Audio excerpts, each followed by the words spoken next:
Chandra Liau dituding ajak mantan bunuh diri. Ya, aduh. Ajak mantan bunuh diri bareng, ancam tabrakan mobil di kecepatan tinggi.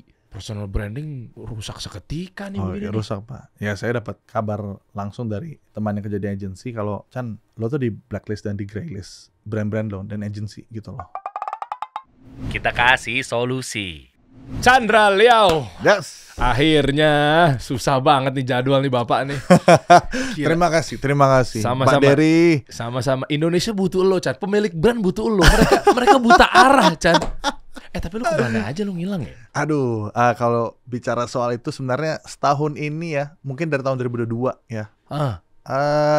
Lagi terkena masalah dan saya merasa saya harus recovery dulu gitu. Oh, bukan karena video iklan lo dibajak. Itu.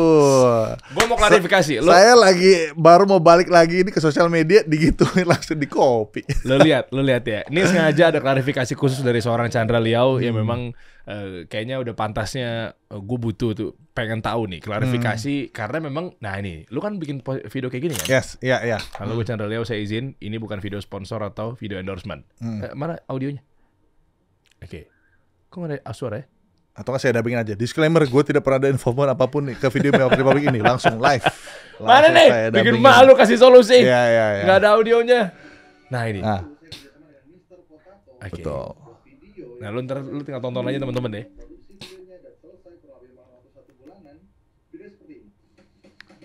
Oke. Nah, ini tahun lalu nih videonya. Iya, gue lihat. Nah. Sekarang pertanyaannya. Oke, stop dulu. Pause dulu. Jadi gue mau tahu dan ini lagi rame, bahkan ada beberapa mungkin influencer juga support lo juga ya ini kayak gini tuh ya. Gue pribadi sih gue malah mau nanya, justru malah gue mau tajam juga bahwa kenapa lo nggak somasi, kenapa lo nggak sue, kenapa lo nggak tuntut gitu ya. Karena ini komersil ketemu komersil. Ya. Ini versi gue. Kalau memang ternyata yang viralnya adalah personal use atau mungkin hiburan semata, nggak ada komersilnya, itu nggak ada urusan. Tapi gue lumayan concern dari sisi legal apa segala macam gitu ya. Kayak misalnya ini ada Mr. Potato, lu udah jalan di tahun lalu. Konsepnya begini gitu ya. Tiba-tiba ada brand provider My Republic ya? Ya, My Republic. Ya kan, My Republic kan? Bikin dengan konsep yang sama. Yes. Plek-ketiplek gue nonton materi gue kaget gue sama dia. Hah? Chan ini kan plagiat ya? Gue gitu di ruangan gue tadi gue jujur. Gue denger refleks ya apa adanya tadi. Lah ini mah lu dibajak. Terus tapi tadi kata-katanya juga bagus sih dia. Nah itu lu bisa ceritain ya kayak gue juga nggak tahu nih ngurusnya gimana, terus haknya seperti apa dan seterusnya. Tapi lu ngeliat gini gimana? Makanya kenapa saya bikin video seperti ini. Ya kan video yang kita lihat di sini barusan itu saya nggak langsung memposisikan, wah My Republic ini harus begini, harus A, B, dan C gitu loh. Memposisikan kayak mereka 100% langsung salah. Oke. Saya lebih memposisikan begini, yuk kita ngobrol dulu. Kita ngobrol dulu soal kasus ini tuh kayak gimana sih, gitu loh. Cuman di era sekarang ini, saya berpikirnya kalau saya langsung approach My Republic, itu pasti birokrasi dan apapun tuh lama banget. Pasti akan tektokannya lama lah, ketemunya lama, apa segala macem. Saya memposisikan, ya udah, saya buka aja ini ke sosial media, gitu loh. Dan kita lihat bagaimana masukan ataupun input dari publik, karena saya juga nggak pengen gegabah, gitu loh. Gue juga nggak pengen gegabah untuk langsung bertindak A, B, dan C karena saya tahu ada yang kurang dari saya soal pemahaman mungkin soal hukum dan segala macam. Tapi yang pasti yang saya rasakan itu adalah resah dan rugi itu pasti saya rasakan gitu loh. Gue rasakan. Dari segi apa? Dari segi pembuat idenya, pembuat idenya gitu. Oke. Jadi ketika ini saya angkat, akhirnya saya juga jadi patokan juga untuk bisa melihat komentar apa segala macam untuk lebih nggak terlalu gegabah gitu. Kita dengar aja nih opini publik itu kayak gimana sih gitu. Dan pas saya lihat, ya betul. Maksudnya ini adalah sebuah jelas ini adalah sebuah kesalahan. Tapi ada juga orang yang ngerasa kayak ini bukannya ATM ya gitu loh. Amati tiru modifikasi ya. Nah ini sebenarnya bahasa yang udah sangat-sangat common banget yang terjadi di sosial media gitu untuk membuat sebuah konten biar nggak dia kesannya diambil idenya ya ATM, amati, tiru, dan modifikasi. Cuma semua orang pasti kan punya akal sehat di sini ya.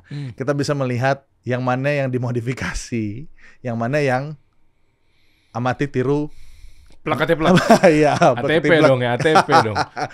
Gitu. Jadi dari situ saya posisikan gini, mungkin ini sedikit penjelasan ya. Kan Oke. kita bicara soal teman-teman semua di luar sana nih pasti bingung. Yang benar yang mana sih jadinya gitu loh. Ini kan sebenarnya udah ATM. Ini kan sebenarnya kan udah dimodifikasi dari segi posternya aja beda gitu loh. Dari segi editingnya nggak persis sama gitu loh. Itu balik ke yang namanya konsep dan komposisi. Nah, kalau kita lihat videonya dari yang tadi, yang punya si My Republic, itu kan komposisinya berbeda memang. Dari segi ya posternya beda, skripnya beda, dan editingnya mungkin ada sedikit perbedaan juga. Tapi itu kita bicara komposisi dalam sebuah video. Tapi konsep sama. Jadi komposisi berbeda, konsepnya sama. Oh, nah, gitu cara nilainya ya. Iya, jadi dan itu menurut saya kita semua punya common sense di situ loh. Kita bisa melihat kok kalau ini ngambil dan enggak gitu loh. Jadi dengan kita bisa menelaah konsepnya sama apa enggak nih ya.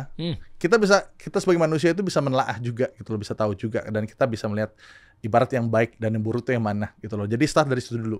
Kalau dari situ aja udah ngerasa terganggu, saya yang sebagai pembuat ide dan juga kontennya juga merasa rugi dan juga terganggu. Nah di situ saya ngerasa ya udah saya harus angkat ini gitu. Jadi kayaknya orang harus paham soal konsep dan komposisi dalam membuat konten gitu. Oke, yang aman justru yang kalau komposisinya konsepnya yang berbeda, komposisinya yang bisa sama gitu loh. Itu nggak masalah. Ataupun berbeda, komposisi mau berbeda sama nggak masalah, tapi konsepnya yang tidak bisa sama gitu. Di luar negeri gimana? Ini kita bedah satu-satu deh. Kalau di Amerika apa segala macamnya kan itu menjadi benchmark juga ya. Salah satunya lah. Itu gimana ngeliatnya tentang gaya mereka kalau tentang mengsomasi gara-gara ada plagiarisme dan seterusnya, itu gimana? Kalau itu kita balik lagi ke poin etika dan juga pembuat kontennya yang diambil idenya atau diplagiat itu resah atau enggak. Itu ada lagi lah gitu. Kalau di luar tuh mungkin posisinya pasti ada yang ngerasa kayak kalau lu ambil konten gue dengan gaya gue dan apa segala macem, itu lu bersalah gitu loh. Ibarat kayak banyak nih konten-konten giveaway misalkan di sosial media, dan rata-rata ada beberapa konsep yang diambil sama mungkin dari konten kreator pembuat awalnya yang di luar US gitu kan. Pertama ini kita bicara Indonesia, banyak sekali konten yang diambil dari sana gitu. Nah, kalau menurut saya melihat ini sebenarnya ada hak kok untuk konten creators dari US ini untuk merasa resah gitu loh akan hal ini. Tapi itu kan balik ke dianya, mereka resah atau enggak gitu loh. Mereka merasa dirugikan atau enggak gitu. Selama itu enggak terjadi mereka, ya mereka juga akan merasa ya udah gue nggak perlu apa-apa ini, silakan nggak apa-apa kok gitu. Gitu. Nah, beda case-nya di sini kan ini ibarat pertama ini kerja komersil gitu kan. Ini bukan konten yang saya buat iseng-iseng, dan dari segi effort pun juga nggak sesuatu yang kayak saya bikin ide ini syuting besok lah, enggak gitu loh. Effort yang dilakukan dari ide ini butuh waktu ya berminggu lah ya, mungkin 2 minggu gitu untuk jadiin idenya. Beda dengan misalnya kita cari ide yang simple terus diambil, kayak ada rasa ya udah gue cuma effortnya cuma sehari doang, ya udahlah silakan gitu loh. Ini beda, ini kan dikonsepkan kita lewatin birokrasi untuk approval dan segala macam yang panjang. Jadi effort itu yang ngebuat atau nge-convert ke pembuatnya itu resah dan merasa dirugikan gitu loh, karena proses pengerjaannya gitu. Ya kalau ngomongin proses pengerjaan sih kan sempet rame juga tuh di circle gue tuh tentang kalau mau bikin video mah udah mau effort mah udah Chandra Liau tuh nyampe dulu. Iya kan? Banyak artis-artis atau mungkin pelaku brand. Pokoknya kalau udah image-nya dulu mau bikin video proper, profesional, udah paketan sama punyanya red card Chandra Liau, dia udah paling termahal di Indonesia. Tapi mahalnya diproduksi, profitnya sedikit. Emang iya, maksudnya Pak begini lah. Iya, katanya lu niatnya kok diproduksi ya. Coba lu bisa jelasin. Ini kasar ya. Kan saya konten kreator yang udah cukup lama. Dan konten kreator yang lain tuh ada kayak yang mungkin agak lama juga, misalnya kayak Atta Halilintar, Arif Muhammad. Kalau dipikir-pikir, ya sebenarnya saya juga bisa kayak mereka gitu loh. Cuman mungkin balik ke, saya mengakui ini juga kesalahan, tapi saya selalu berpegang, yaitu adalah idealisme saya. Jadi pokoknya produksinya keren banget, apa segala macam gitu. Mungkin ini sebuah statement yang klise sih. Saya pengen terus ngecap diri saya itu seniman. Nah, seniman kan pasti fokusnya adalah tapi kan seniman juga makan nasi, ada industrinya, Chan. Betul, ini saya tidak bilang enggak gitu loh. Ya, saya pertama itu dulu prioritas saya adalah seorang seniman, saya cinta dengan karya yang saya bikin, jadi itu yang diprioritaskan.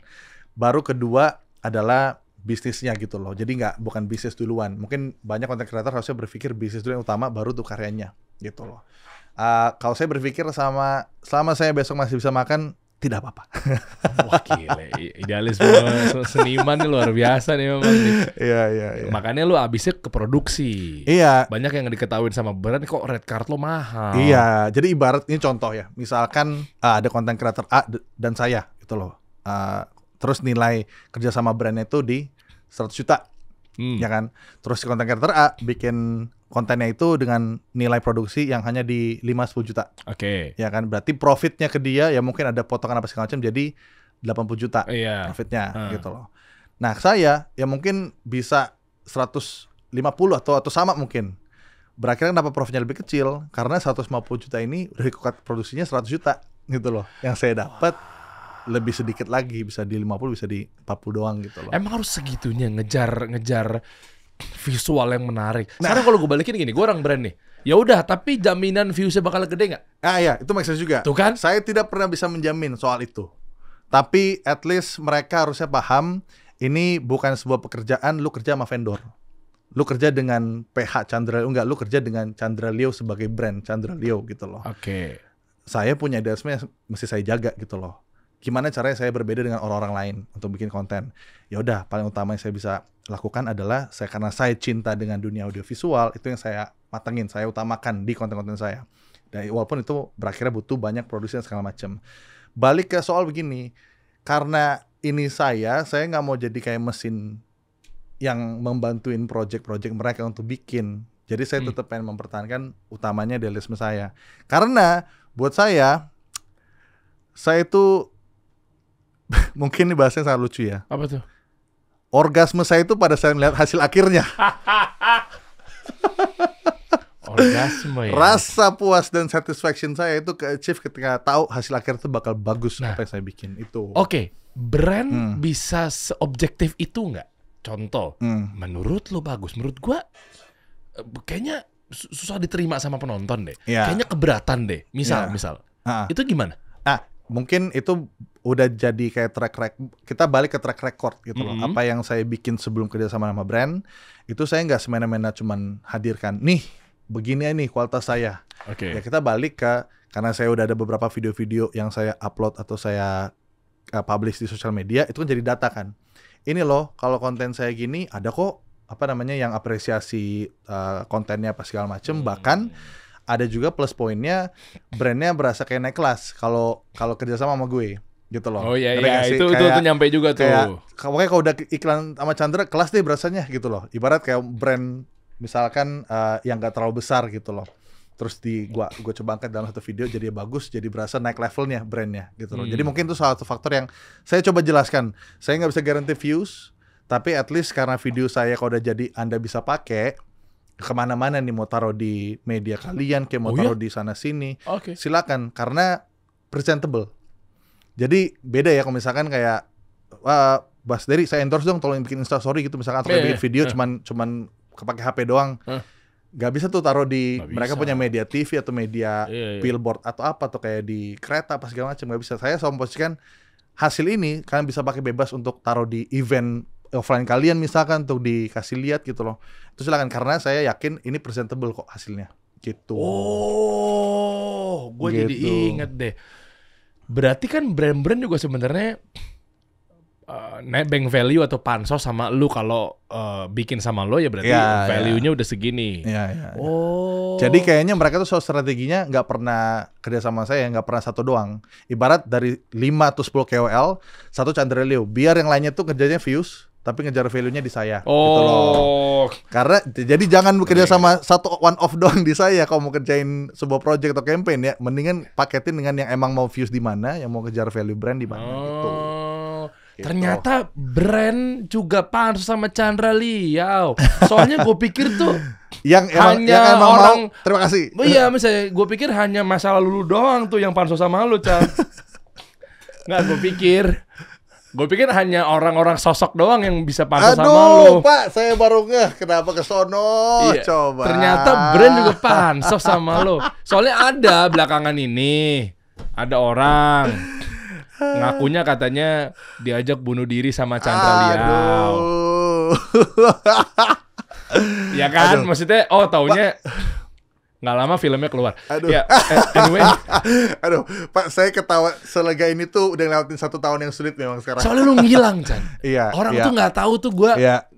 Gue sama adek gue sih lebih tepatnya, dia juga Iya, ngefans iya. banget sama lo gitu ya. Gue udah ngikutin konten-konten lo tuh dari Terima tahun kasih, 2015-16 yang lo cobain puasa. Betul, puasa. Lu ngevlog, lu vlog. puasa, lu Betul. sinematik waktu itu lagi naik-naiknya banget, ya Iya, kan? iya, terima kasih. Sama-sama bro. Nah itu tuh udah lama gue ngikutin lo. Terus tiba-tiba lu ketemu sama Iron Man. Apa? Iya, ketemu sama Robert Downey Jr. Ya, langsung wawancara. berapa tahun nih kan? Abis itu terus ngalamin hilang. Iya, iya, iya. Gue pikir, terus gue sempet googling kan. Terus ada yang ngasih tahu bunuh diri tuh Chandra. Hah? Kok gitu lu ngomongnya? Ada di Google. Aduh, iya, iya. Ya, jujur saya di posisi sekarang bisa ngobrol sama Mas Dery ini. Pertama, ini tempat keren banget, Pak. Aduh, luar thank you, biasa. thank you, Aduh, thank you. kantornya keren banget. Kasih Thank you, solusi. thank you. Ini Amin. kayak estetikanya dipikirin, asik banget dah di depan Iya, tuh tadi. iya, memang Ah. iya. Ya gitulah pokoknya. Gitu lah, iya. Iya, Jadi iya. sampai detik sekarang bisa menertawakan nih kasus yang terjadi tahun 2022 itu, saya cuma bisa bersyukur aja sih gitu. Karena saya akhirnya bisa melewati itu semua dan menerima gitu loh. Ya menerima dan menerima nggak nerima sebenarnya sih. Jadi Oke. tahun 2022 itu Oke. adalah tahun yang cukup berat buat saya. Dan Iya, itu iya. akhirnya ngebuat saya tuh kayak sama setahun itu recovery di 2 poin ya, poin secara financial dan juga mentally. Iya, gitu loh. kalau ngomongin financial berarti kan artinya lu juga sempat di blacklist sama brand gara-gara kasus Kasus itu kan. itu, Akhirnya jadi betul ngerempet sekali. kemana-mana. Iya, Terus iya. lu nggak dipakai sama brand karena isunya lu mengagetkan, menggemparkan di Indonesia karena mau ngajak anak orang bunuh diri itu kan. Iya, iya. Uang yang saya Wow. sudah sepasti dan yakin itu melakukan klarifikasi dengan baik dan benar. Dan terima kasih teman-teman semua yang sudah melihat dan sudah akhirnya memahamin.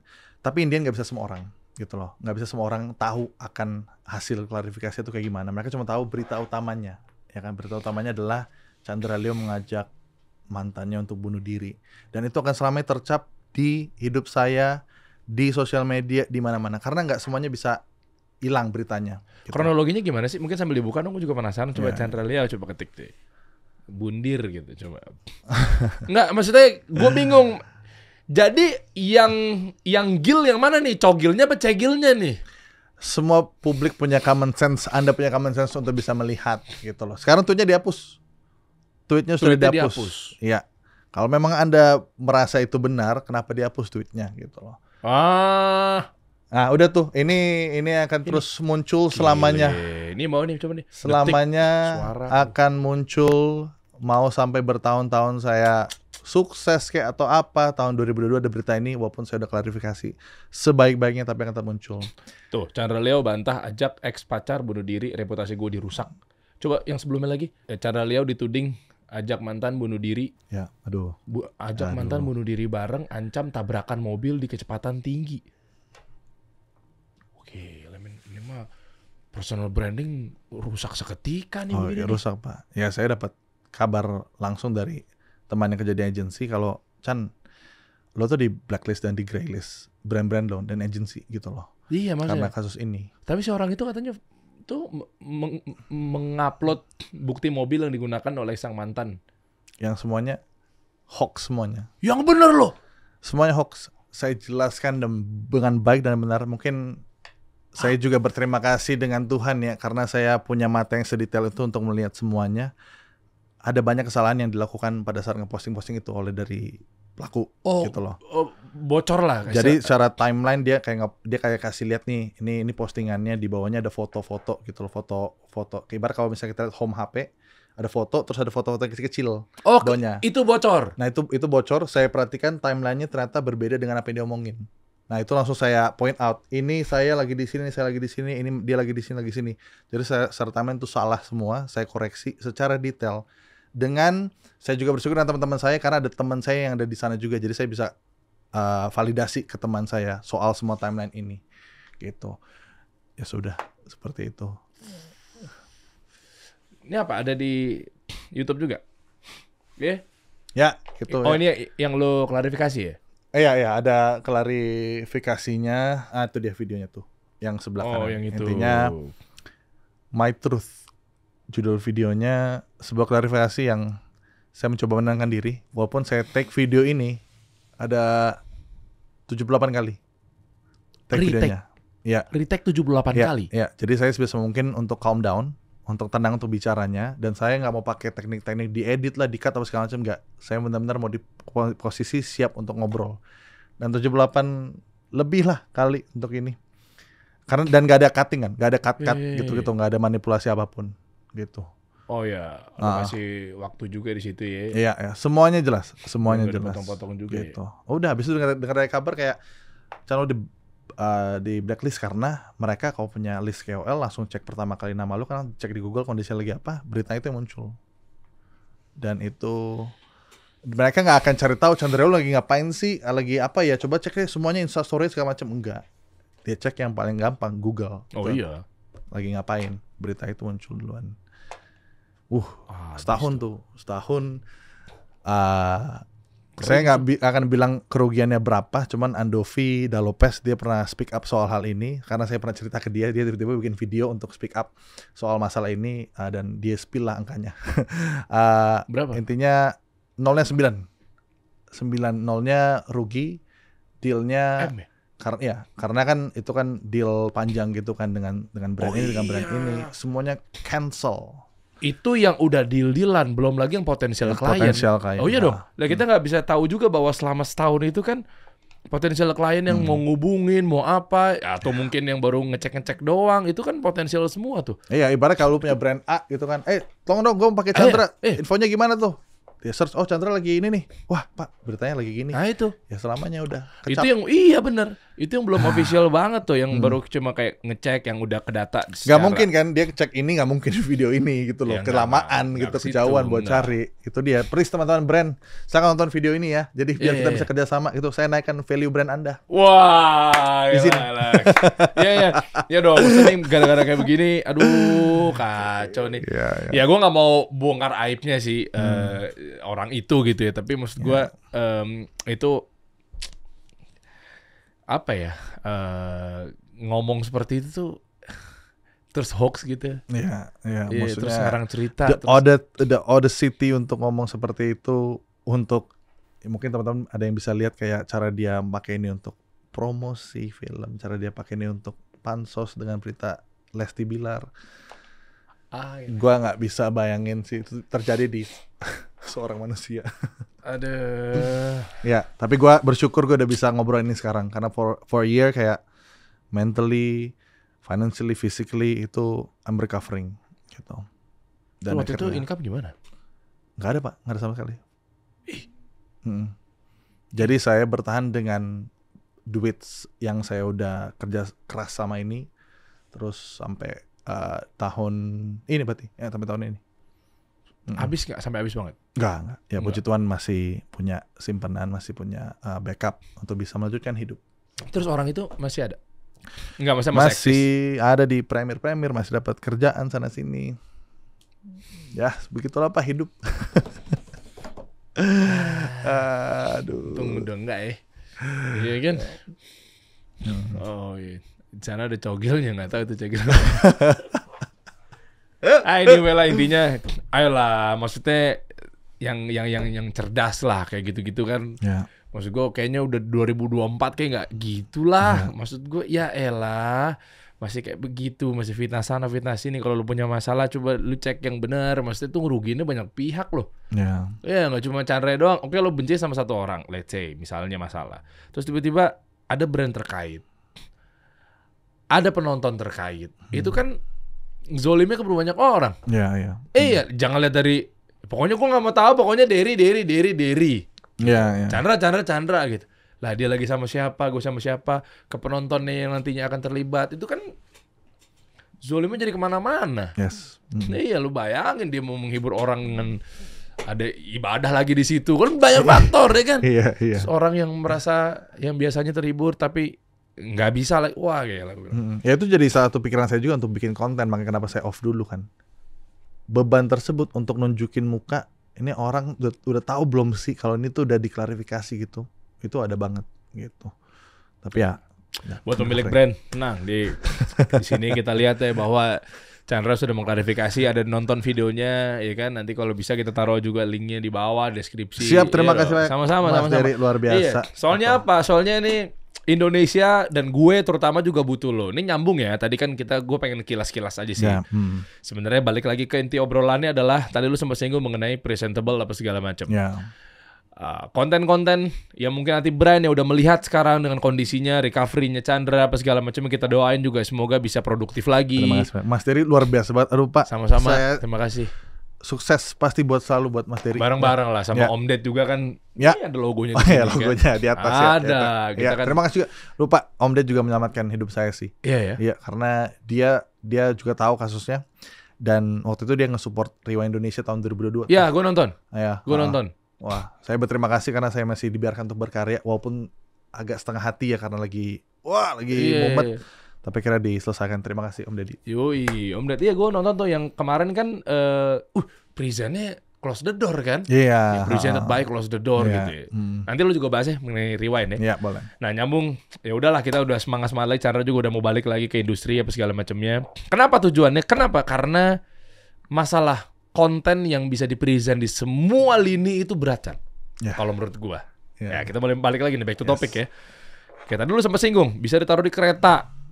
Gue juga lagi ada deal-dealan. Ini gue sambil cerita. Gue jujur Ya. nih pertanyaan gue sebenarnya selain memang dari tadi tuh obrolan yang mewakili penonton, ada dari sisi gue juga. Gue ada beberapa deal-dealan sama ya media agency lah ya bisa Oke. dibilang ya.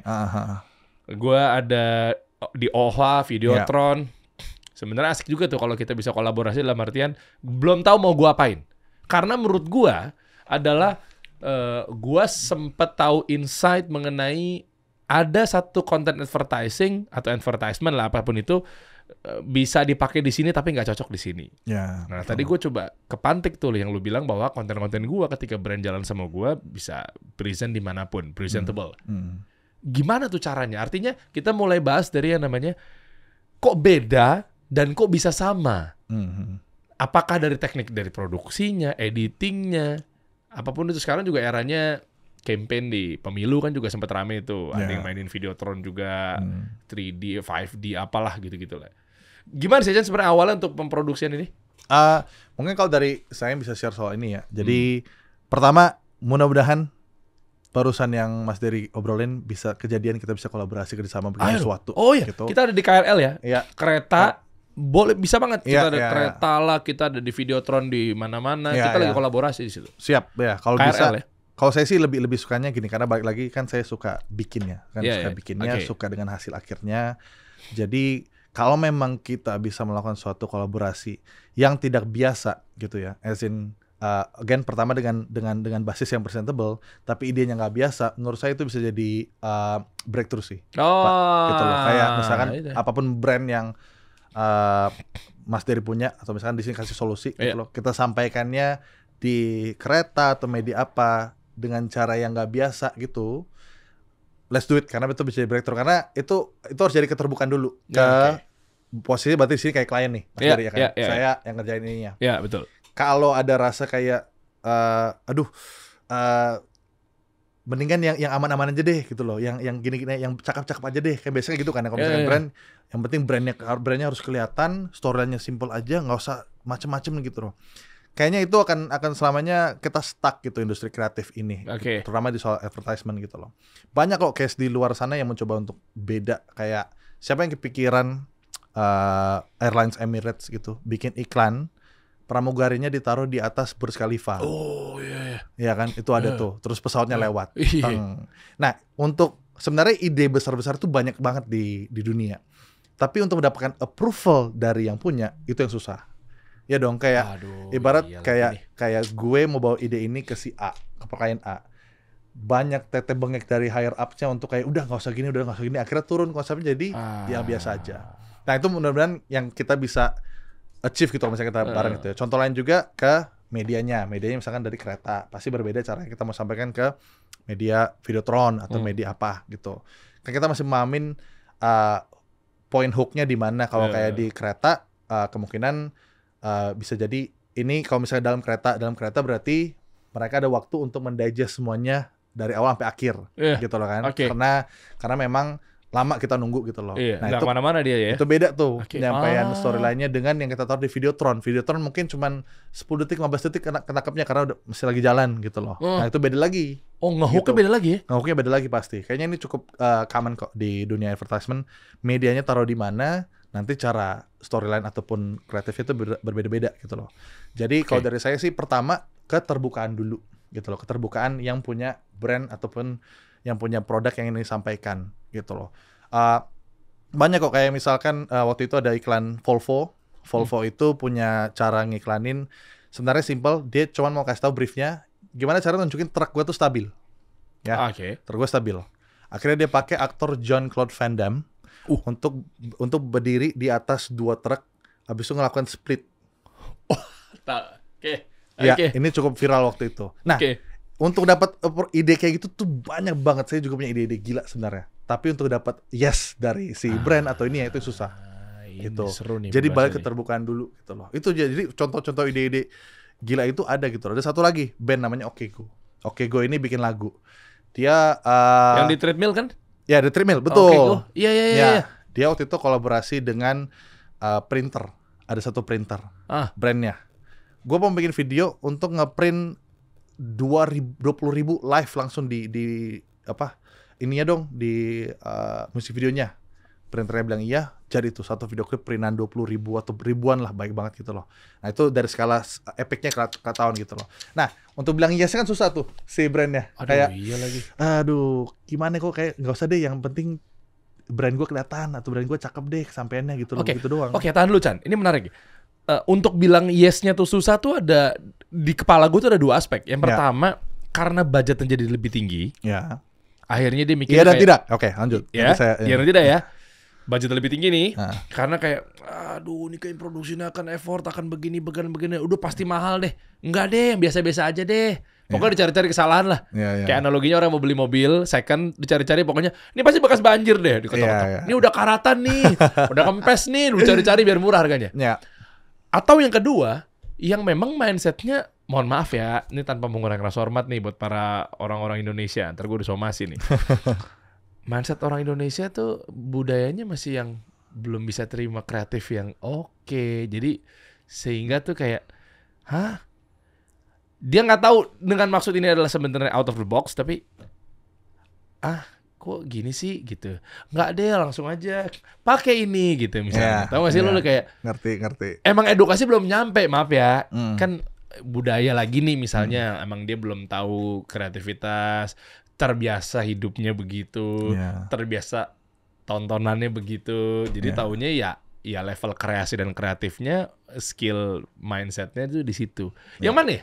Ya kalau saya nilainya, kalau budget udah pasti itu sangat bisa di-adjust banget gitu loh. Kayak misalkan apa yang dilakukan oleh Volvo, yaitu mereka cuma kasih 2 truk dia, which is maksudnya itu adalah produk dia sendiri, taruh di tengah jalan, nggak ada spesifik efek apapun lagi, cuma benar-benar kamera, habis itu ya dan kru juga, dan 2 truk aja jalan, habis itu udah cuma 1 shot doang Pak jadi iklannya. Cuma 1 shot doang. Si Jean-Claude Van Damme begini, habis itu dia pelan-pelan ngebuka, habis itu Volvo, truk kita stabil, udah selesai. Jadi balik ke budget pasti itu bisa dinegosiasikan. Yang penting pertama keterbukaan. Kedua, nggak salah juga soal pemahaman teman-teman kita di Indonesia melihat iklan itu kadang harus literal, harus harafiah gitu loh. Ini brandnya, ini yang kita mesti sampaikan.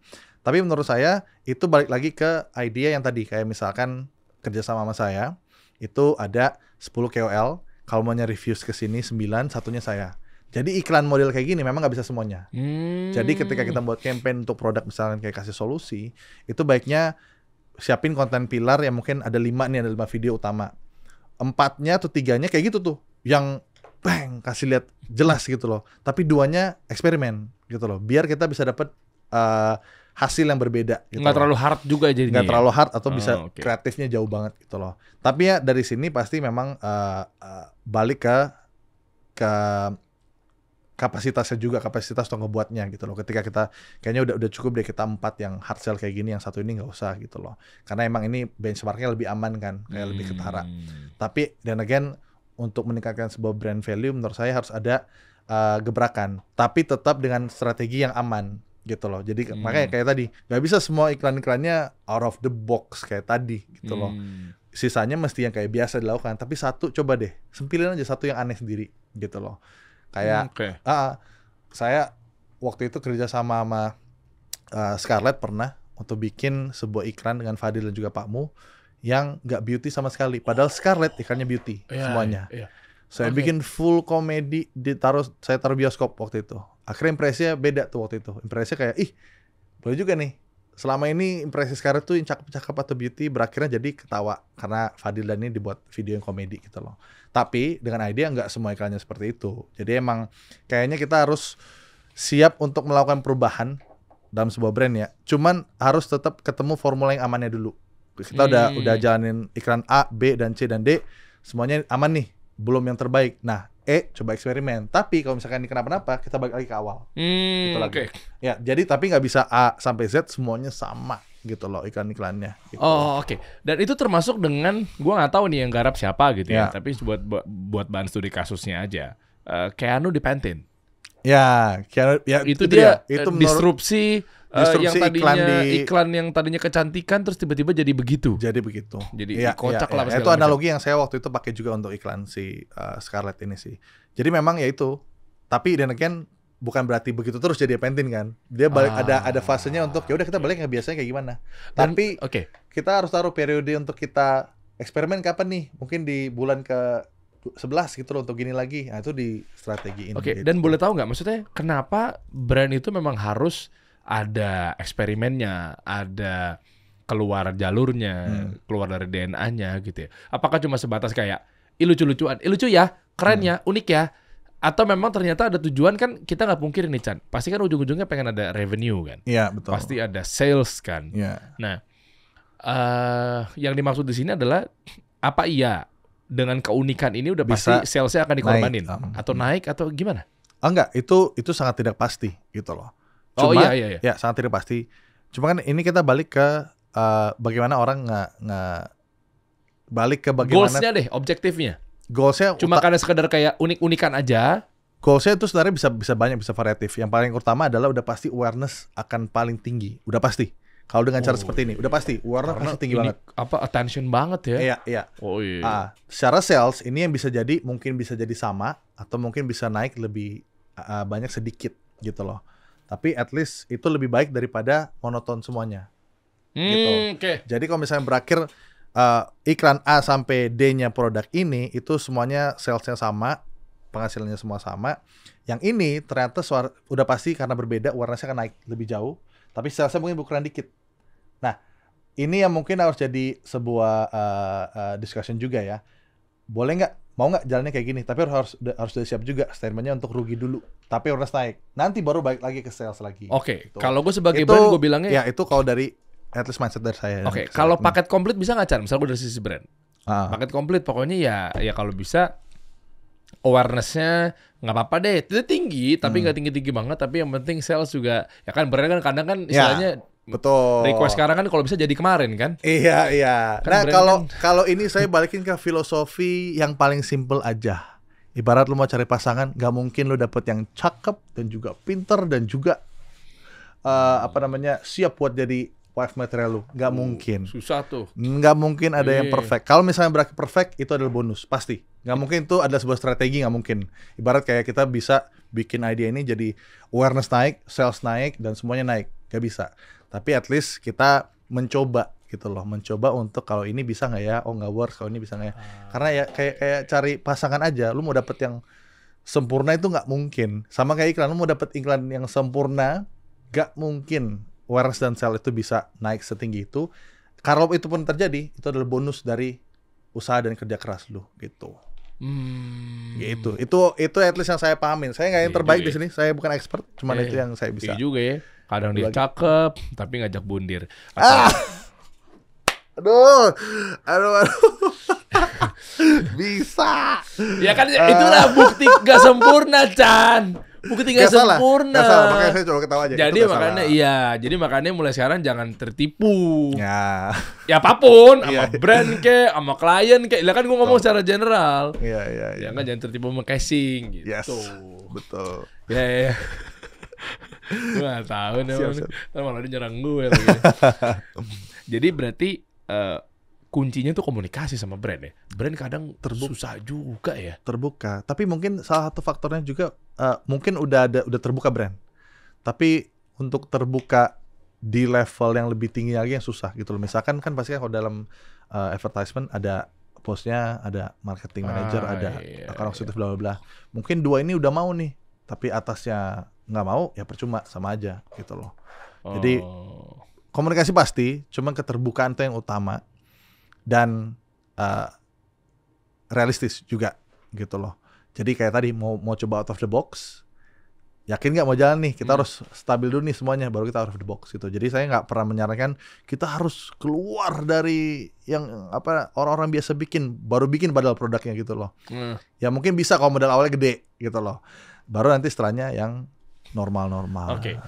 Dan tadi kan sempat ngomongin finansial. Artinya kalau dengan lu dikawinkan dengan idealisme seniman apa segala macam, tiba-tiba ada tawaran gini, gue berani bayar berapapun, tapi ternyata ujung-ujungnya harus nurunin idealisme lo. Tapi lu kondisinya lagi pengen finansial membaik. Apakah lu harus tetap bertahan di ego lu itu? Berapa miliar? Ini kita ngomong. Saya mah juga manusia. Kita ngomongin number saja. Ya gue nggak tahu lah brand siapa. Kalau udah MM-an yang jauh banget, idealis apa itu, siapa idealis? Gak kenal. Apa itu idealis? Apa anak industri? Apa itu idealis? Lu pegang ya, catat ya. Boleh ulang sekali lagi gak? Bener ya lu gak idealis ya? Lu tuh terkenal banget Chan di anak-anak produksian bahwa lu tuh idealisme parah. Ya mungkin dengan hasil yang memang proper. Terima kasih ya. banyak, terima kasih semua. Iya. Coba sekali lagi ulang. Bener lu gak bakal idealis lu? Gua nggak bilang gua akan tidak idealis kalau gua membutuhkan hal yang lain, which is di sini secara finansial. Iya, jadi kalau misalkan ditawarkan project dengan nilai M-nya jauh, saya akan menurunkan idealis saya. Tapi setelah itu saya harus balik lagi ke bikin konten yang idealis gitu. Jadi balance, hidup terus balance. Seberapa sih? Gue nggak tahu. Seberapa sih? Apa? Produksian MM itu yang dimaksud dengan kadar bahwa ini cakep, ini gue rela akan gue turunin idealisme gue. Benar-benar tergantung balik ke projection bukan projection gimana ya, balik ke projectnya itu skalanya segimana gitu loh. Kayak ya Rewind Indonesia saya tidak pernah merasa aduh dapat duit dari sini, enggak nih, karena memang itu ada sebuah production yang emang nilainya sampai M ada gitu loh, sampai M untuk bikin Rewind Indonesia tuh ada. Cuman balik lagi kita bicara sebuah project akhir tahun atau awal tahunnya yang akan jadi timeless untuk kedepannya. Saya selalu mikir gini, kalau bikin konten atau apa itu nggak pengen jadi abis itu ya udah. Sebisa mungkin, semaksimal mungkin. Kenapa saya begini? Karena ketika saya udah tayangkan tuh kontennya tuh publish, 5 tahun lagi saya lihat konten itu saya nggak malu. Jadi timeless.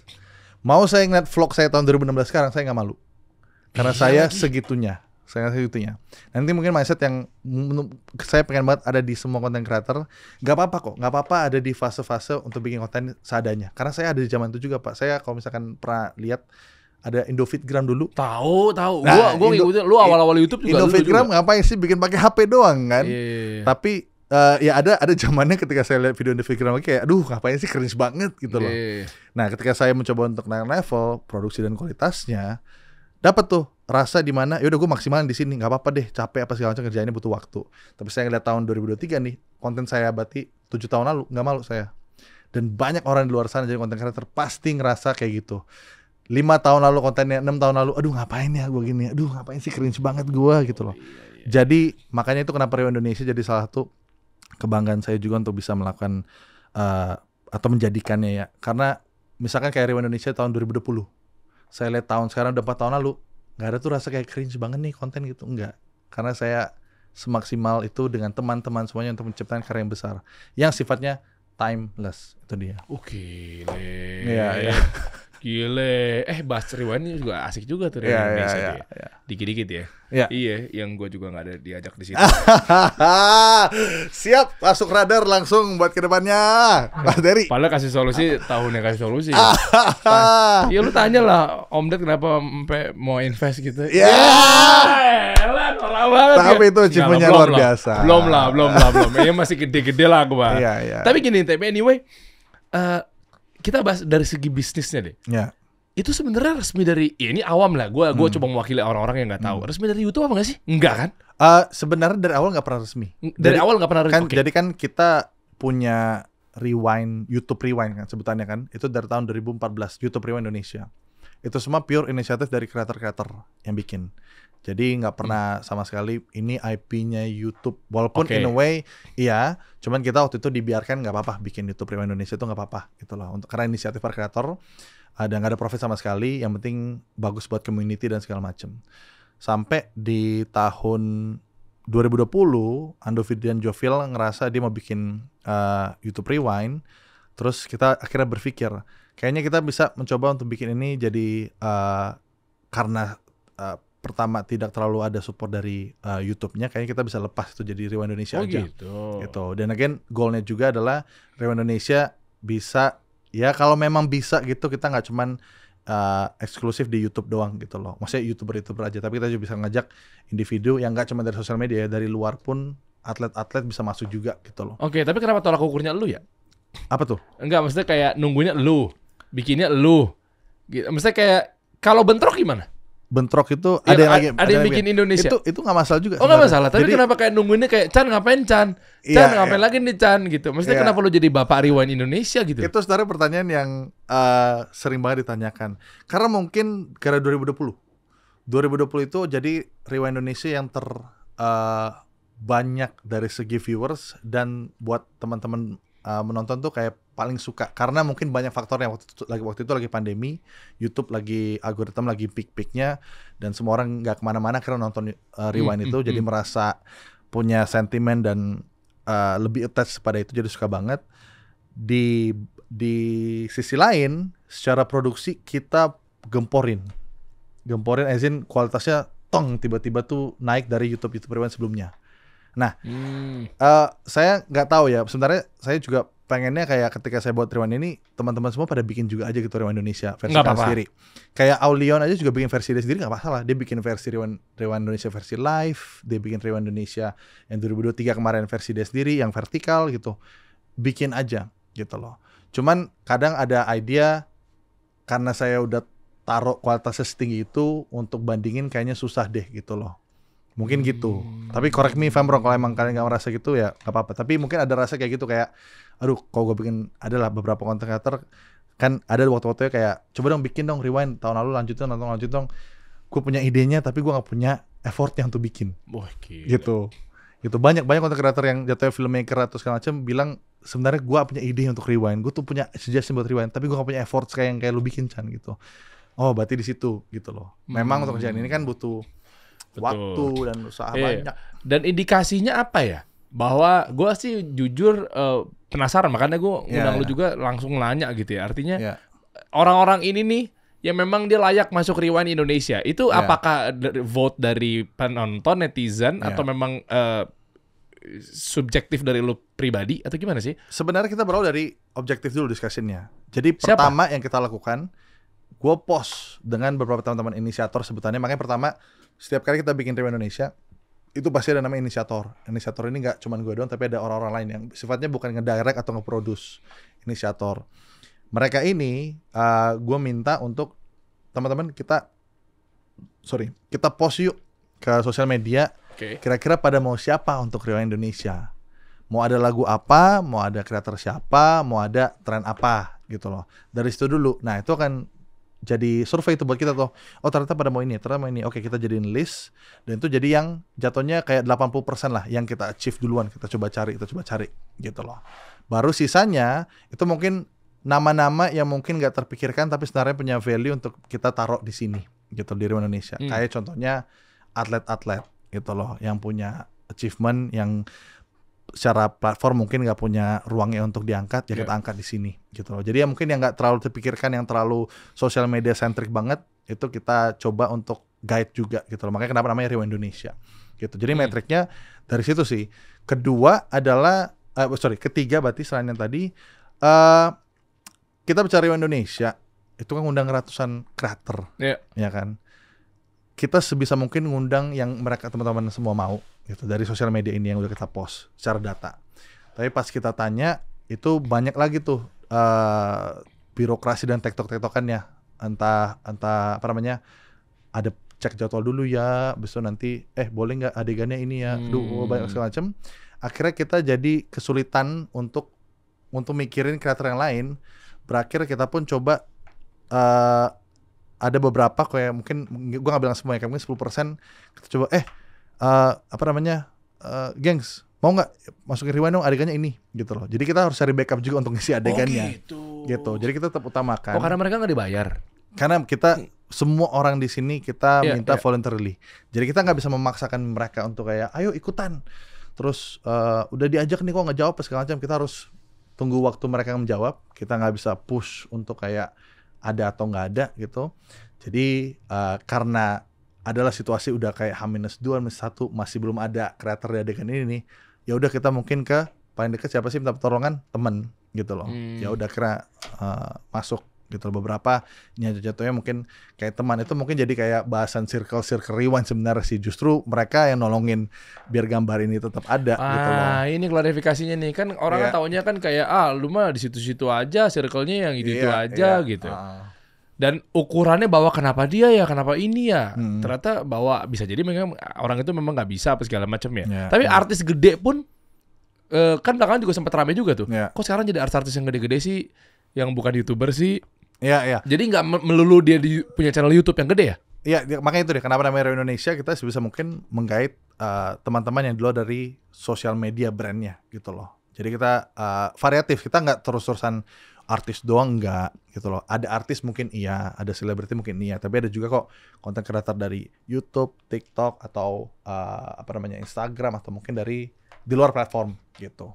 Jadi itu kayak kuncian kenapa kita jadi namanya Rewind Indonesia sih. Gitu. Kalau yang sebelumnya kan Om Ded tuh sponsornya. Yang 2022. 2021 tuh OCBC ya? 2020 OCBC, 2021 Scarlett, 2022 Close the Door, yang terakhir ini Hoto. Ya. Guntur tuh pernah mampir juga kesini. Iya, Guntur betul. Jadi gimana respon yang terakhir? Wah, saya berterima kasih teman-teman semua yang sudah menonton karena sangat-sangat diterima sih, sangat-sangat diselebrasikan Rewind Indonesia tahun ini. Oke, idenya gitu. pure lu?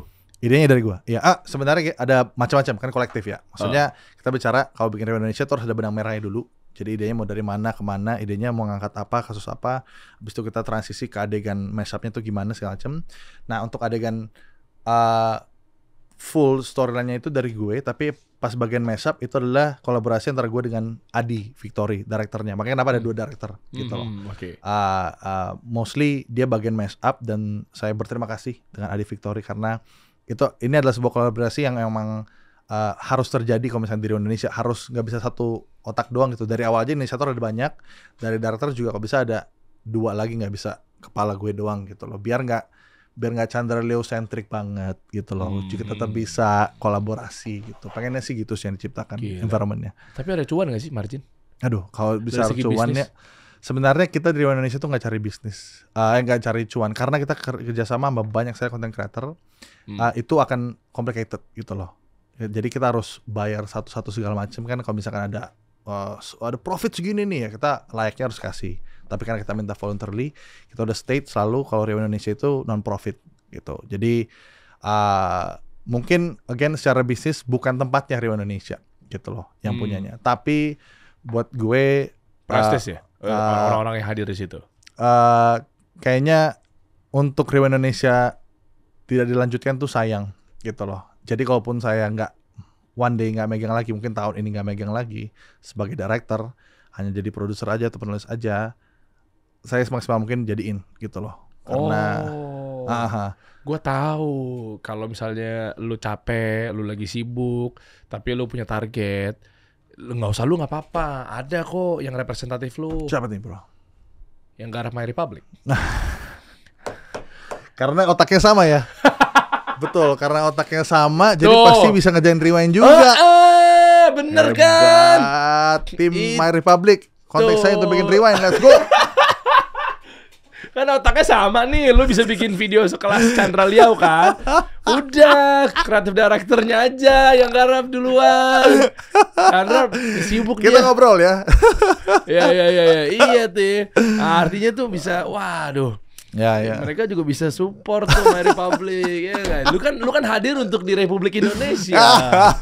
Sesuai dengan nama lu. Aduh, luar biasa. Ya memang sebenarnya kuncinya tuh ya balik lagi ke tadi ya. Lo mau dapat referensi ini, referensi itu, tapi ya balik lagi. Maksudnya lo lihat dari originalitasnya. Ya, Cuma lo ya. kelihatan keren tapi ujung-ujungnya malah dicapnya begitu. Ya, Ini nggak cuma gue doang, netizen yang lainnya mungkin ngecengin-cengin. Iya, Ya kan, lu pikirin dampaknya coba deh. Iya betul.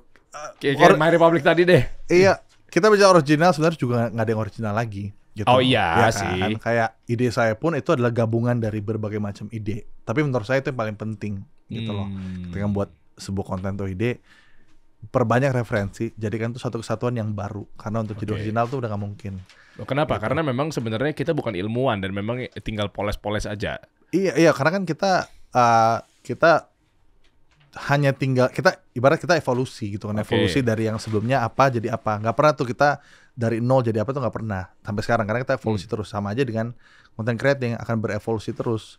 Tapi karena kita bicara soal originality di sini, ya sebisa mungkin berarti kita cari yuk dan present yuk sebuah idea yang memang nggak sebuah recycle dari mana, tapi sebuah istilahnya ya, istilahnya itu adalah still like an artist. Kalau misalkan harus membuat project atau konsep ataupun idea, itu kalau bisa ambil dari A, B dan C, tetap ambil. Tapi still like an artist, ambil untuk jadikan sesuatu yang baru gitu loh. Kan kalau still like an artist nggak kalau professional thieves gitu kan, yang still nggak ketahuan kan. Jadi kita pintar-pintar sebagai artis untuk mengambil berbagai macam referensi jadi satu dan berasa original gitu. Gitu, soalnya memang kadang referensi apa segala macam itu apa ya? Bisa dibilang kan nggak ada yang original sehingga pasti bisa jadi nggak sengaja. Itu pernah juga terjadi kan? Iya. Tapi kalau kau ukur plek ketiplek sih sebenarnya bukan lagi di nggak sengaja, karena mungkin ini kelihatan betul bahwa ini sebenarnya seperti apa sih dan lain sebagainya. Nah, itu yang jadi persoalan ya. Makanya mudah-mudahan di luar sana industri juga kalau lo mungkin dapat referensi, mungkin gini kali ya, lo bisa kasih tipsnya referensi apa yang bisa menjadi satu acuan sehingga video-video iklan lo juga lebih maksimal gitu. Gue nggak tahu apakah sering-sering lihat sekelise ini nggak sih? Ya makanya sering-sering nonton konten-konten orang luar gitu. Apa gimana ya? Itu bisa dibilang benar juga. Jadi kita sebisa mungkin lebih terbuka lagi terhadap kita menikmati konten gitu loh. Jadi jangan fokus ke kita orang Indonesia, kita nontonin orang Indonesia aja yuk gitu loh. Justru cari sejauh konten di Prancis kayak atau mungkin di New Zealand kayak, karena itu tuh jadi merubah perspektif kita melihat sebuah konten. Ternyata di sini ada sebuah konten yang nggak biasa tapi menarik. Kita bisa nih angkat untuk masuk Indonesia. Tidak full idenya tapi beberapa komposisi ataupun beberapa elemennya gitu loh. Tapi satuin lagi yang dari Jepang. Di Jepang juga seru nih ternyata nih, masukin yuk jadi satu ide. Gitu jadinya. Jadi kayak lebih, meskipun kulturnya berbeda di negara-negara itu. Meskipun kulturnya berbeda, karena Indian kan ini semua tuh kita bicara soal audiovisual ya, bahasa visual kan. Kita kasih lihatnya secara gambar dan suara gitu loh. Pasti akan ada hal yang general gitu loh, yang dimana apa yang dilihat oleh orang sono sama sini ya bisa diterima gitu loh, nggak yang jauh-jauh banget. Paling yang susah adalah bahasanya udah nggak mungkin kita ambil kan karena berbeda gitu. Tapi bahasa visual ya sama halnya dengan musik lah. Musik kan walaupun kita kadang nggak ngerti, tapi karena ada melodinya, ada nadanya, ada ketukannya, kita jadi bisa nikmatin lagu dari Afrika, lagu dari Perancis misalkan gitu. Gile. Memang akhirnya lahirlah yang namanya dari banyak brand, Rewind Indonesia dan seterusnya gitu ya. Jadi ya pokoknya gue juga mau ngucapin buat makasih lah buat kawan-kawan kita semua yang memang dia YouTuber atau mungkin kreator yang memang support apa segala macamnya. Tapi sebenarnya gini, gue nggak tahu cara lu koordinasi ke mereka tuh seperti apa sih. Contoh misalnya tadi kan lu sempat singgung mengenai dia mungkin slow respon, dia mungkin susah untuk dihubungin, suruh syuting itu taran-taran apa segala macamnya, belum lagi yang lemot, belum lagi yang nantinya pas udah ngeliat hasil akhirnya pas keren, terus tiba-tiba dia ngerasa bahwa harusnya gue juga diajak nih, iya kan? Iya kan, apapun itu, nanti hasilnya Rewind Indonesia butuh streaming yang kuat juga apa segala macamnya. Kalau misalnya lu punya kendala seperti itu, ini gue saranin, kalau nanti ke depannya lu mau ngubungin orang-orang, mau ngumpul bareng sama orang-orang, kalau masih punya kendala sistem lemot, di streaming nonton Rewind Indonesia juga bermasalah, gue kasih bocoran nih, kalau lu ngerasa kayak gitu juga, udah saatnya lo ganti pakai Excel, men. Oke. Mantap. Iya dong, itu wah nomor gue 0818866 sensor. Udah sensor nggak bisa. Gitu. Itu Excel gue tuh. Ya. Nah kenapa sih? Nih gue kasih tahu ya buat Chandra Liao, buat teman-teman semua di sini. Artinya gue mau ngasih tahu kalau lo sekarang ini Excel Axiata mempermudah kita untuk pengguna nomor Excel dan Axis dengan hadirnya Maya, My Excel Axiata Assistant. Ya, di fitur live chat pada aplikasi My Excel dan AxisNet. Oke. Nah, Maya ini bisa kasih promo spesial untuk kamu. Kenapa spesial? Karena pilihan promo yang ditawarin ini disesuaikan sama kebutuhan lo. Kayak misalnya nih, lo kan suka streaming video tadi. Ya kan? Atau mungkin yang lain sebagainya gitu kan. Pilihan promonya juga bakal banyak ngasih bonus kuota buat lo streaming ya, dan yang pasti dengan harga promo yang menarik. Jadi guys, mending kalian chat Maya sekarang dan dapetin promo spesial untuk teman-teman semua, buat Chandra, buat yang lainnya, buat kreator ya. Artinya gimana cara aksesnya? Akses aja di aplikasi My Excel dan AxisNet atau via website di excel.co.id dan axis.co.id. Selain promo spesial untukmu juga nih banyak fitur-fitur yang lainnya ya, kayak info, eSIM ya, ada juga paket internet, reaktivitas nomor, lokasi Excel Center, dan masih banyak lagi. Nggak cuma itu ini, Chandra, teman-teman semua. Jadi semua chatting lo bisa di Maya ini tentunya bisa disimpan, diakses lagi ya saat lo butuh bantuan. Biar lo makin gampang, Maya akan kirim notifikasi di aplikasi supaya lo nggak lupa sama chat ya lo yang sekarang apa sebelumnya. Oke? Nah makanya itu segala info dan juga kendala seputar Excel dan Axis, nih ya, lo catat hashtagnya nih. Yuk chat Maya aja. Jangan lupa follow IG-nya @myexcelcare atau info lain seputar Excel dan Axis, serta dapatkan giveaway berhadiah jutaan rupiah dan smartphone setiap minggunya. Chandra juga kan kadang suka ngasih-ngasih kayak begitu ya? Ya, kayak betul. Misalnya kayak hadiah, giveaway segala macamnya. Itu masih works gak sih di era-era sekarang? Ya, mungkin sebelumnya abisnya saya akan pakai Excel, teman-teman ya, kayaknya. Keren. Kalau bisa nih, teman-teman. Saya pengen dapat kerjaan dari Excel. Jadi saya ngomong barusan teman-teman Excel Axis ya.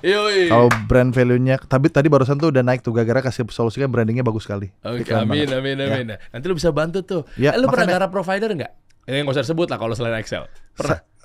Pernah sih. Pernah. Yang penting sekarang sih jangan ke internet provider, takutnya ke situ lagi nanti. Oke. Iya. Gitu. Ya, jadi gimana tadi? Apa tuh? Giveaway. Ya, giveaway. Ini buat Excel. Lu garap deh videonya sama dia nih. Ya kan tadi kan dia ada tentang giveaway apa segala macam ya. Lu garap bareng sama Chandra. Mau giveaway yang berbeda caranya ke Chandra Liao, teman-teman Excel dan Axis. Gitu. Gue tuh pengen kadang berkolaborasi sama lu loh, Chandra. Ya udah, ya makanya tadi kita bilang Pak itu. Iya, sama Excel juga tuh, kita lagi jalan sama Excel juga. Yes. Ya. Nanti pokoknya kita ngobrolin lagi lebih lanjut ya. Iya. Gaya-gaya giveaway. Kita coba aja tantang sekalian nih, Chandra nih. Giveaway seperti apa nih sekiranya yang bisa menohok mata yang nggak kayak pada umumnya ujung-ujungnya ya bagi-bagi ini gitu kayak. Aduh, kalau giveaway sebenarnya formulanya basis formulanya kan sama kan ya. Yang penting siapa misalnya contoh di luar siapa? Mr. Beast. Intinya kan kasih challenge, habis itu kasih uang kalau berhasil gitu kan. Kalau dulu saya pernah bikin giveaway juga. Namanya tuh Tebak Chandra Liao. Nah, jadi idenya itu saya bikin saya taruh duit di meja, itu saya blur. Nah, dari ini kira-kira menurut kalian berapa? Kalau berhasil dapatnya misalkan 650.000 itu buat kalian. Gitu. Nah, tapi treatment videonya beda. Treatmentnya saya pakai video cutting-cuttingan dulu. Jadi saya ngobrol, cut dulu, kita ngobrol lagi beda-beda. Jadi ada treatment yang nggak cuman bikin video giveaway biasa. Iya, kreatif juga ya, di blur gitu ya? Ya, di blur gitu. Terus mereka jawab, habis itu mereka kalau yang berhasil jawab saya transfer gitu loh. Tapi lucunya di copy juga ada. Diplagiat lagi. Iya, diplagiat lagi sama orang Indonesia, itu dia masalahnya. Di copy lagi habis itu. Serius lu sama siapa? Ada itu nama konten kreator Ameriko. Saya bikin namanya hashtag tebak Chandra Leo sat gini. Tiba-tiba 2 minggu kemudian ada hashtag tebak Riko. Ya elah kok rubah apa namanya? Kesel banget gue. Kenapa sih orang-orang nih? Ya Allah. Apa itu? Tebak Riko, ada tebaknya juga. Ada tahu juga, Pak, kalau ada nonton videonya ya, udah dihapus sekarang karena gara-gara itu saya angkat, habis itu di-ban si Rikonya. Suara ngomongnya juga persis. Jadi gini, selamat datang kembali di Tebak Chandra Leo. Di satu itu juga sama. Selamat datang kembali di Tebak Riko. Gak ada beda. Maksud gue, Gue mau orang-orang begini. yuk dimodifikasinya tuh jangan sama dong. jangan 0,1% gitu loh. 0,1% modifnya. Amati tiru modifikasi. Ya udah gue modif kok berapa? 0,1. Ya Allah. Bingung gue. Terus tuh orang minta maaf. Intinya dia tidak memposisikan minta maaf sampai segimana sih. Lebih kayak, jadi gini, gua waktu itu nge-post, habis itu di tulisannya, gua stop ya bikin tebak Chandra Leo. Kan gue suka pakai cara agak sarkas. Kayak tadi kan juga sebenarnya agak ada sarkasnya kan, yang apa yang janggal dari video ini ya? Apa ya? Oh, iya, nah di iya, video ini gue iya. bilang kayak gini, kayak aduh kayaknya gue stop aja deh bikin tebak Chandra Leo karena udah ada yang udah dibikin sama Riko gitu. Disebut sama dia. Habis itu netizen kan paham kan, netizen punya common sense, maksudnya apa? Si tebak Rikonya malah kayak bikin video klarifikasi. Siap Bang Chan, saya akan lanjutkan video tebak Riko karena tebak Chandra Leo sudah Riko, selesai. Lo waktu kecil pernah gimana ya? Riko lo waktu kecil tahu asli istilah sarkas gitu gak sih Riko? Lo sering Riko, ya Allah Riko dilanjutin. Ya saya lanjutin. Iya lanjutin bagus. Keren banget lo. Keren banget. Gitu Pak. Ya Allah. Gede followersnya emang subscribersnya. Saya nggak tahu waktu itu jumlah followersnya berapa. Cuman yang saya ingat karena dia pakai konten saya itu viewersnya lebih banyak dari yang sebelum-sebelumnya gitu loh. Konsep itu dipakai dari dia. Gitu. Ya begitulah. Gitulah ya. Mudah-mudahan teman-teman di Indonesia mulai memahami soal ini. Karena nggak pengen kayak jadi dilumrahkan gitu loh. Kayaknya ini yang terjadi mungkin di sosial media, terutama di TikTok kali ya. Karena ada tren apa yang ramai apa langsung dibikin ulang oleh siapa. Jadi semua hal itu yang mengcopy jadi lumrah. Nggak semuanya kan Pak realitanya. Mungkin kayak parodi-parodian gitu, ngikutin tren apa, diikutin tariannya ulang. Kan ada banyak tuh ya tren-tren yang tarian dari TikTok orang pada ikutan, atau kayak tren misalkan kayak gadis kretek misalkan dibuat parodi apa segala macem. Ya kan nggak semuanya gitu bisa di copy gitu. Jadi kayaknya jangan hati-hati lah, jangan dilumrahkan semuanya gitu. Iya makanya kan namanya Riko. Kan nggak tahu aja. Riko itu kan singkatan. Ribet ke kopi ya. Cari-cari Chandra susah lagi Chandra, gue ribet banget nih ngopinya nih. Aduh, gue mau modifikasi apa? Nama gue aja deh. Ya, nama lo aja deh gitu. Yang mengkopi juga bisa. Riko, bapak lo nonton kok. Gue juga tahu lagi kok jadinya kok tadi gue nggak tahu lo kok. Gue pikir itu lo, taunya lo nyontek juga kok. Ya Allah. Oke, terakhir di obrolan ini. Kira-kira lo kedepannya bakal ada keluarin satu project, campaign apa, terobosan apa dengan akhirnya lu bisa pulih lagi nih Chan. Intinya kita semua rindu sama Chandra Leo nih. Aduh, terima kasih banyak. Iya Kayaknya nggak semua juga sih, tapi terima kasih kalau emang ada yang menunggu terus karya sama-sama. saya. Kedepannya akan ada satu project besar sebenarnya sih. Tapi ini sifatnya netral ya. Sekali lagi ini disclaimer netral.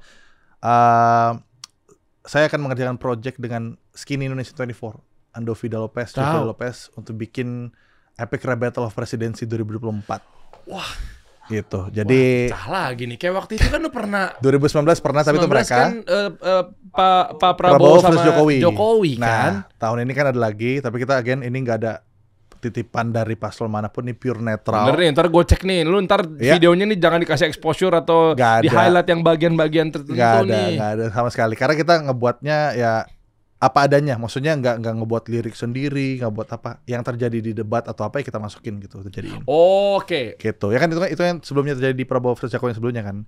Jadi itu kapan tuh tayangnya? 14 itu? Udah pasti sebelum pemilu mulai.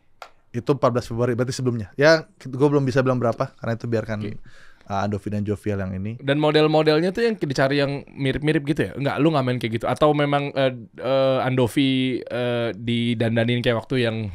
Iya, untuk sekarang teasernya udah keluar. Teasernya Prabowo versus Anies versus Ganjar udah keluar teasernya. bisa dicek di sosial media mereka. Sisanya belum bisa saya spill siapa namanya. Belum bisa karena baru semalam ada yang habis gimmick juga tuh. Mungkin takutnya lo kurang scene kan. Yang gini-gini Chan. Iya.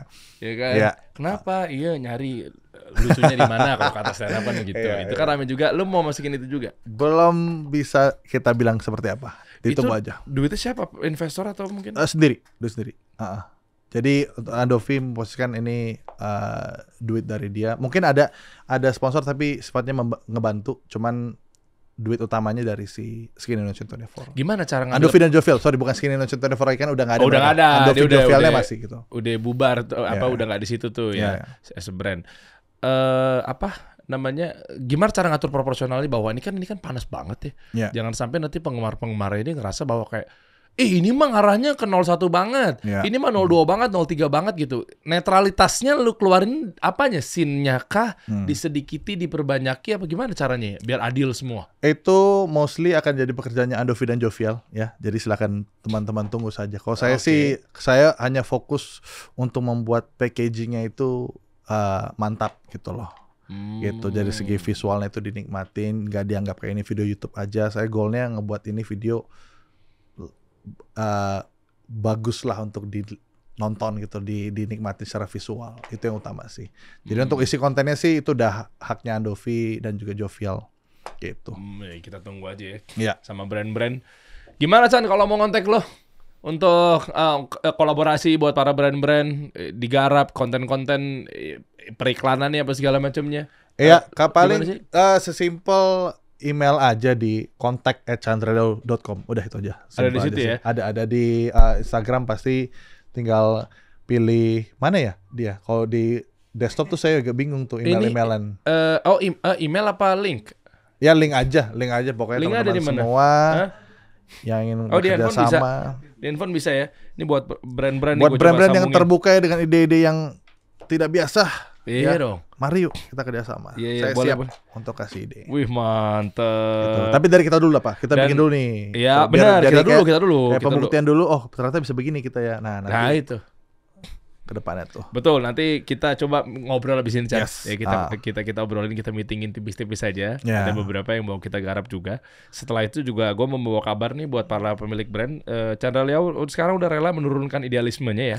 Jadi gak salah, betul. Bener gak? Betul. Yang penting 9 dulu. Pemasukan lo gede banget ya berarti ya? Enggak lah, enggak gitu juga Pak, enggak. Paling gede. Terakhir. Paling gede lo ngegarap brand berapa? Enggak, nilainya kalau brand mah masih profitnya ya paling balik-balik 100 gitu. Yang bener Chan, lu habis produksian Chan. Habis semua produksian sisa cepet. Iya. Begitu. Oh ya? Kenapa nggak mau? Gimana caranya? Gue juga nggak tahu sih. Yang penting kan duit, dah itu kan.